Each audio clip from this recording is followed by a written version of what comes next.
এবার নবী সাল্লাল্লাহু আলাইহি ওয়াসাল্লাম আরো একটু উপরে উঠলেন, এই জায়গার নাম সিদরাতুল মুনতাহা। কি নাম? সিদরাতুল মুনতাহা। এটা হচ্ছে একটা বড়ই গাছ। বড়ই গাছ দেখেছেন তো? এটা নবীজি বলছেন এত চমৎকার এই বড়ই গাছ, এর মধ্যে এত বেশি রং ছিল যে রংগুলোকে আমি ব্যাখ্যা করতে পারবো না।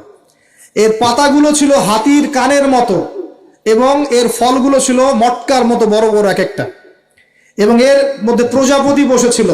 এই প্রজাপতিগুলোর রং এত চমৎকার যেগুলো আমাদের পৃথিবীর রঙের মতো নয়, মানে এগুলো ব্যাখ্যা করার মতো শব্দ আমাদের কাছে নাই। অ্যামেজিং। এটা কোন জায়গা? আমাদের সবার রূহগুলো যেখানে উঠে যায়। এটা কোন জায়গা? আমাদের সবার নেক আমলগুলো যেখানে উঠে যায়। সবার রূহ, মৃত ব্যক্তিদের রূহ বা আত্মা এবং নেক আমলগুলো এই পর্যন্ত ওঠে, এরপরে সেখান থেকে উঠিয়ে নেওয়া হয়, এরপরে তারা আর যেতে পারে না। একইভাবে উপর থেকে আল্লাহ পাকের কোনো আদেশ আসলে এই সিদরাতুল মুনতাহা পর্যন্ত আসে, এরপর সেখান থেকে নিয়ে আসা হয়।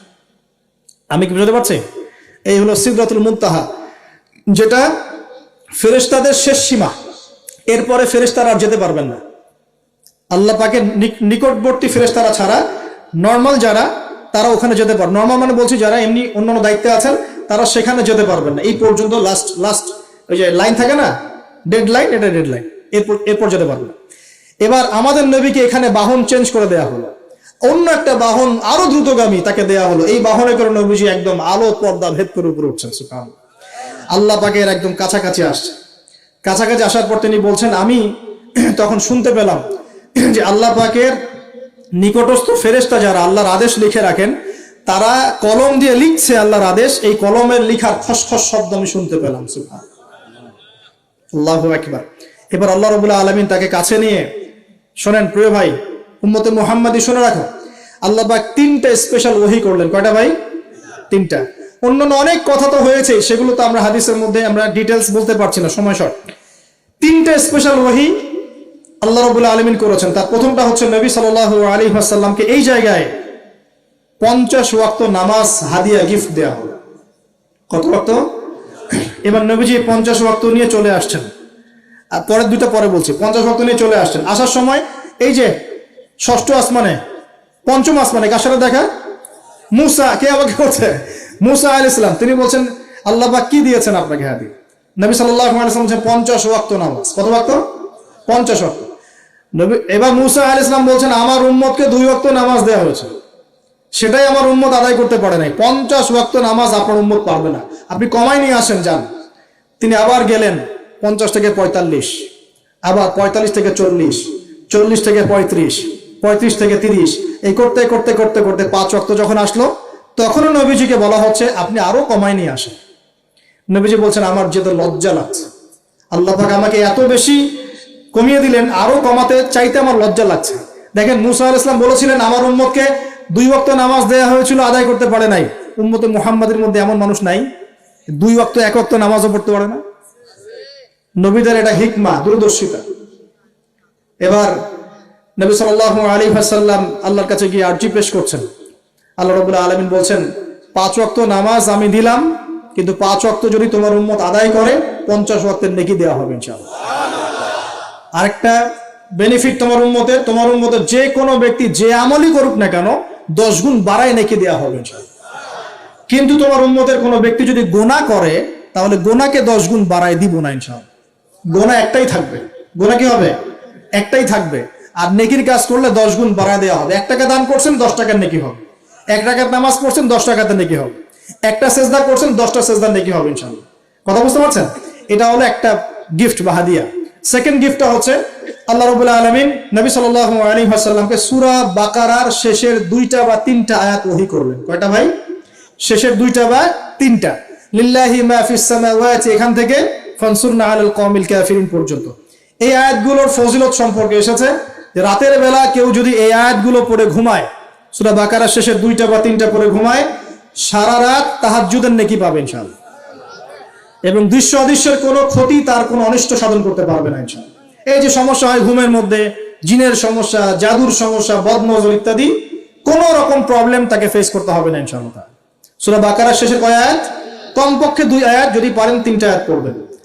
2টা হাদিয়া হলো। 3 নম্বর হাদিয়াটা আরো বড়। 3 নম্বর হাদিয়া হচ্ছে নবী সাল্লাল্লাহু আলাইহি ওয়াসাল্লামকে আল্লাহ পাক বললেন তোমার উম্মতের, একটু গৌর করে শোনেন, তোমার উম্মতের যে কোনো ব্যক্তি যত পাপই করুক না কেন, যদি আমার সাথে শিরকের পাপ না করে, শিরকের পাপ ছাড়া আমার সাথে সাক্ষাৎ করে, আসমান জমিন সমান যদি পাপ করে, আমি আল্লাহ তার সামনে আসমান জমিন সমান ক্ষমা নিয়ে হাজির হব ইনশাআল্লাহ। এই উম্মতের যে কোনো ব্যক্তি খালি লা ইলাহা ইল্লাল্লাহ মুখ দিয়ে পড়েছে, ইসলামের সামনে আত্মসমর্পণ করেছে এবং শিরক মুক্ত আমল করেছে, বেদাত মুক্ত আমল করেছে, ঠিক আছে, তার যত বড় বড় পাপই থাকুক না কেন, ইনশাআল্লাহ আল্লাহ পাক কোনো না কোনো ওসিলায় সেই পাপ মাফ করে দেবেন ইনশাআল্লাহ। এটা একদম লিখিত হয়ে গেছে। জান্নাতীদের 120 কাতার হবে, এই 120 কাতার মানুষের মধ্যে 80 কাতার হবে উম্মতে মুহাম্মাদের মধ্যে। আমরা কি শিরক মুক্ত আমল করতে পারবো না ভাই? সাহাবীরা অবাক হয়ে বলছেন, যদি সে চুরি করে, যদি সে জেনা করে, নবীজি বলছেন যদি সে চুরিও করে, যদি সে জেনাও করে, তবুও তাওহীদ ঠিক থাকলে জান্নাতে চলে যাবে। এখন কি তাওহীদ ঠিক করে চুরি করা শুরু করব? তাওহীদ ঠিক করে কি জেনা করা শুরু করব? এখানে আল্লাহ পাকের তাওহীদের গুরুত্ব বোঝানো হয়েছে। আর যে ব্যক্তি প্রকৃত তাওহীদে থাকবে সে কি জেনা করতে পারবে? আল্লাহ পাক আমাদের সবাইকে 3টা হাদিয়া গ্রহণ করার তৌফিক দান করুন। আমার সাথে বলেন, 50 ওয়াক্ত নামাজ মানে 5 ওয়াক্তই, 5 ওয়াক্ত মানেই 50 ওয়াক্ত। 1 ওয়াক্ত পড়ছি মানে 5 ওয়াক্ত পড়ছি, 1 ওয়াক্ত পড়ছি মানে 10 ওয়াক্ত পড়ছি, 1 ওয়াক্ত পড়ছি মানে 10 ওয়াক্ত পড়ছি। আমরা কিন্তু 50 ওয়াক্তের নেকিই পাচ্ছি ইনশাআল্লাহ। আমরা সবাই 5 ওয়াক্ত নামাজের হেফাজত করতে পারবো তো ইনশাআল্লাহ? আল্লাহ পাক তৌফিক এনায়েত করুন, আমিন। আমরা কি সূরা বাকারার শেষের আয়াতগুলো মুখস্থ করতে পারবো ইনশাআল্লাহ? প্রত্যেক রাতে আমল করবো তো ইনশাআল্লাহ? আর শিরক মুক্ত আমল করার চেষ্টা করবো ইনশাআল্লাহ। একটা বই পড়বেন, কিতাবুত তাওহীদ, শিরক সম্পর্কে জানতে পারবেন ইনশাআল্লাহ। আল্লাহ পাক তৌফিক দান করুন। এবার নবীজি আসছেন, একটু শেষের দিকে মনোযোগ দেন, মনোযোগ হারান না, আর কিছু কথা বাকি আছে। নবীজি এবার আসছেন, আসার সময় তাকে জান্নাত জাহান্নাম দেখানো হয়েছে। কি দেখানো হয়েছে? জান্নাত এবং জাহান্নাম। নবীজি বলছেন আমি জান্নাতকে দেখলাম, বিশৃঙ্খলা করেন না, আমি জান্নাতকে দেখলাম, জান্নাতকে দেখলাম, জান্নাতকে ঘিরে রাখা হয়েছে কষ্ট ক্লেশ এগুলো দিয়ে। মানে জান্নাতটা ঘেরা আছে কষ্ট দিয়ে, মানে জান্নাতে যেতে হলে কষ্ট করতে হবে, ঠিক আছে? ফজরের নামাজ উঠতে কষ্ট হয় না? সুদ ছেড়ে দেবো, এটা কষ্ট লাগতেছে না? কষ্ট হবে। আল্লাহর পথে চলতে হলে কিন্তু কষ্ট হবে, মানুষ ভালো মন্দ বলবে, অনেক সমস্যা। জান্নাতকে ঘেরা হয়েছে কষ্ট দিয়ে, আর জাহান্নামকে ঘেরা হয়েছে প্রবৃত্তির দাসত্ব দিয়ে। মন যাচাই তাই করার নাম প্রবৃত্তি। মন চাচ্ছে মদ খাইলেন, মন চাচ্ছে জেনা করলেন, মন চাচ্ছে সুদ খাইলেন, মানে মন যাচাই তা দিয়ে জাহান্নামকে ঘেরা হয়েছে। 5 ওয়াক্ত নামাজ হাদিয়া এসেছে, ছাড়বো কি ইনশাআল্লাহ? আল্লাহ পাক সবাইকে 5 ওয়াক্ত নামাজ পড়ার তৌফিক এনায়েত করুন, বলি আমিন। 2 নাম্বার, সূরা বাকারার যে শেষের আয়াতগুলো সেগুলো আমল করবো তো ইনশাআল্লাহ? আল্লাহ তৌফিক এনায়েত করুন, বলি আমিন। তৃতীয়ত হচ্ছে শিরকের পাপে লিপ্ত না হলেই জান্নাতে যাবো ইনশাআল্লাহ। শিরকের পাপে লিপ্ত হবেন কখনো? আল্লাহ পাক শিরক কি কেন বোঝার তৌফিক দান করুন, শিরক মুক্ত আমল করার তৌফিক দান করুন। যে শাস্তিগুলো দেখে এসেছেন নবী সাল্লাল্লাহু আলাইহি ওয়াসাল্লাম, আমাদের মা বোনদেরকে কি বেপরদায় রাখবো? ফ্যামিলিস্ট রেভলিউশনে ধোকায় পড়বো? আমরা কি জান্নাতে যাওয়ার জন্য একটু কষ্ট করতে পারবো না ইনশাআল্লাহ? আর জাহান্নাম ঘেরা আছে প্রবৃত্তি দিয়ে, প্রবৃত্তির দাসত্ব করব? সুদ কি খাবো? আমরা কি এতিমের মাল ভক্ষণ করব? জেনার পাপে লিপ্ত হব? আমরা কি সুদের পাপে লিপ্ত হব? আমরা কি মৃত ভাইয়ের গোশত খাওয়ার পাপ করব? আমরা কি এমন বক্তা হব যে কথা বলে কিন্তু আমল করে না?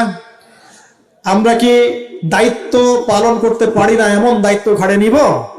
আল্লাহ পাক আমাদেরকে সবাইকে মেরাজের রাতে নবী সাল্লাল্লাহু আলাইহি ওয়াসাল্লাম যে মর্মান্তিক আযাব গজবগুলো দেখে এসেছেন, এগুলো চেনার, বোঝার এবং এগুলো থেকে দূরে থাকার তৌফিক দান করুন, বলি আমিন। এই পাপগুলো থেকে আমাদের সবাইকে দূরে থাকার তৌফিক দান করুন, বলি আমিন। এবং নবী সাল্লাল্লাহু আলাইহি ওয়াসাল্লাম যে 3টা স্পেশাল হাদিয়া নিয়ে এসেছেন, এই 3টা দাঁতের মারি দিয়ে আঁকড়ে ধরার তৌফিক দান করুন, বলি আমিন। আকুলু কাওলি হাযা আস্তাগফিরুল্লাহ লি ওয়া লাকুম ওয়া লিসাইল মুসলিমিন। বারাকাল্লাহু লানা ওয়া লাকুম বিল আয়াতিল হাকীম। ইন্নাহু তাআলা জাওয়াদুন কারীম রাউফুর রহিম।